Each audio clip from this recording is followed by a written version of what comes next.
You know, some stories from mythology are just powerful cautionary tales. And today we're diving deep into one of those. It's a story all about pride, about uncontrollable anger, and how one single moment could completely change the destiny of a divine kingdom. I mean, just look at this. It's almost hard to believe, right? This is Queen Rukmini, the wife of Lord Krishna himself, and she's yoked to a chariot like an animal. So the real question isn't just what's going on here, but how? How on earth did the most revered queen in the entire land end up in a situation this degrading? So to really get the full picture here, we have to look past the physical act itself. This wasn't just some insult to a queen. No, this was humiliation on a cosmic scale, aimed at a woman who was considered a divine being in her own right. And this wasn't just any queen, and the task was just brutal. Can you imagine it? Her bare feet on that scorching hot sand, her hands gripping not the fancy reins of a royal chariot, but the rough, splintery wood of a yoke?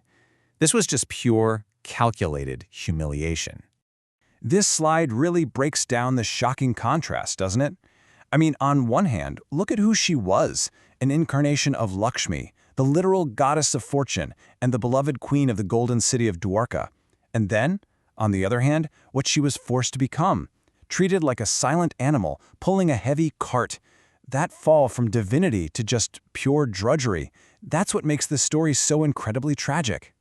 So, you gotta ask, right? What could possibly lead to this? I mean, how does a queen fall so far, especially when her husband is a literal god? Well, the whole story points to one single source: the absolute, unchecked anger of a very powerful sage. And it all kicks off with the arrival of this one guy, the sage Durvasa. Now, if you know your mythology, you know that when Durvasa shows up, trouble is right around the corner. Sure, he was known for his wisdom, but what people really feared was his temper. It was so explosive it could destroy armies and topple kingdoms. And this right here, this quote just perfectly sums up his mindset. When Krishna and Rukmini offer him their hospitality, he doesn't just make a difficult request. Oh no. He makes an unthinkable demand, a command just dripping with rage. Not horses, he says, but you two will be yoked to my chariot. The sheer disrespect is just staggering.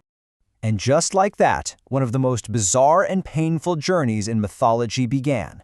So let's take a look at how this absolutely brutal demand actually played out.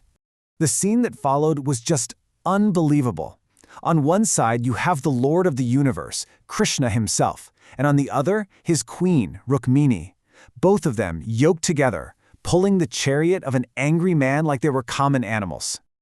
And their suffering was just immense. The ground was burning their feet like hot coals. The chariot felt like a crushing weight on their shoulders. And as if that wasn't bad enough, the very air seemed to burn, a torment that felt like fire was literally raining down from the sky.